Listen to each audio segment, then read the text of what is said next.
మనుడాలుతో విశ్వాస మనుడాలుతో దుష్టుని అగ్ని నార్పు. ఆశీర్వాదాలన్నీ నావే, విశ్వాసము చేత విశ్వాసమును కాపాడుకొనుట. ఇవన్నీయుగాక విశ్వాసమును డాలు పట్టుకొనుడి, దానితో మీరు దుష్టుని అగ్నిబాణములన్నిటిని ఆర్పుటకు శక్తిమంతులవుదురు. ఎఫ్సి 6:16. నేను మిలిటరీ సెక్షన్లో ఉన్నప్పుడు రోజువారీ సాధన కోసం ప్రతి సైనికుడి వద్ద ఒక రైఫిల్ ఉండాలి. ఆయుధాల కోసం మా సైనిక దళమంతా ఆయుధశాల వద్ద బారులు తీరి ఉండేది. ఒక్కో సైనికుడు ఆయుధశాలను దాటి వెళ్ళేటప్పుడు ఒక రైఫిల్ను ఒడిసి పట్టుకునేవాడు. అది ఆ రోజంతా అతనికే చెందుతుంది. అతడు దాన్ని మోస్తూ, దానితో కవాతు చేస్తూ, దాన్ని శుభ్రపరుస్తూ, కాపాడుతూ, దాన్ని ఎలా ఉపయోగించాలో నేర్చుకుంటాడు. ఒకవేళ యుద్ధం ప్రకటిస్తే ఆ సైనికుడు తన ఆయుధం గురించిన అన్ని విషయాలు తెలుసుకుని దాని సంరక్షణ వినియోగం విషయంలో అతడే బాధ్యత వహించాలి. యుద్ధంలో ఉన్నప్పుడు ఒక సైనికుడు తన ఆయుధంతో పోరాడమే కాదు, భోజనం చేసేటప్పుడు, ఆఖరికి నిద్రపోయేటప్పుడు కూడా దాన్ని తన ప్రక్కనే ఉంచుకుంటాడు. రైఫిలే తన నిత్య సహచారిగా ఉంటుంది. విశ్వాసపు డాలు మనదే.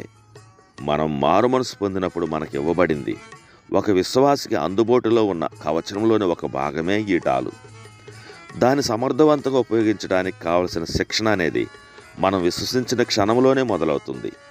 కవచంలోని ప్రాముఖ్యమనే ఈ పరికరాన్ని మన ఆత్మీయ చేతుల్లోనికి తీసుకొని మనకు ఎదురుగా దాన్ని పట్టుకొని మన వైపుగా దూసుకొస్తున్న దుష్టుని అగ్నిమానాలు మనకు తగలకుండా ఆ డాలును ఇటు అటు తిప్పుతూ ఉండాలి.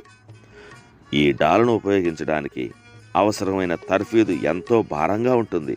కానీ మన విశ్వాసాన్ని వినియోగించడానికి అవసరమైన అభ్యాసంలో ఇదొక భాగం.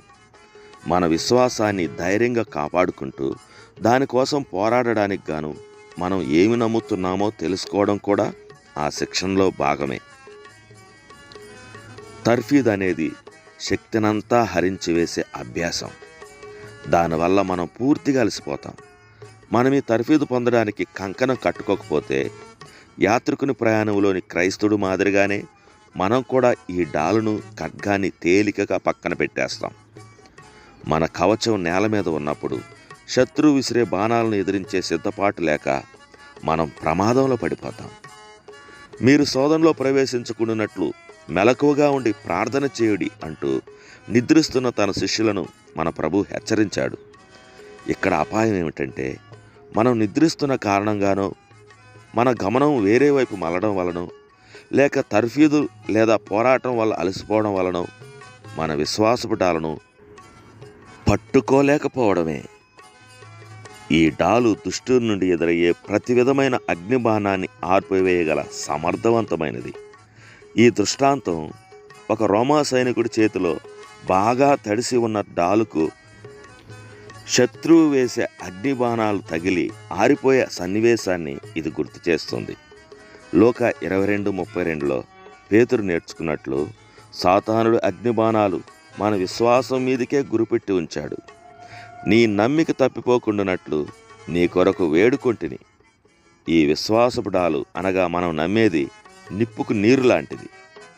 అగ్నిబాణం ఆర్పివేయబడి నిరోధించబడి ఎలాంటి హాని కలిగించకుండా నేల మీద పడిపోతుంది. విశ్వాసం అనే డాలు మన శరీరంలోని ప్రాణాధారమైన ప్రతి భాగాన్ని, ముఖ్యంగా మన గుండెను కాపాడగలదు. విశ్వాసం ద్వారానే విజయం ప్రాప్తిస్తుంది. తండ్రి, నా విశ్వాసపు డాలును నాకు ప్రసాదించినందుకు వందనాలు. ఇప్పుడు నేను దాన్ని తీసుకొని నేటి పోరాటంలో నిర్భయంగా దాన్ని పట్టుకోవాలని నిశ్చయించుకున్నాను.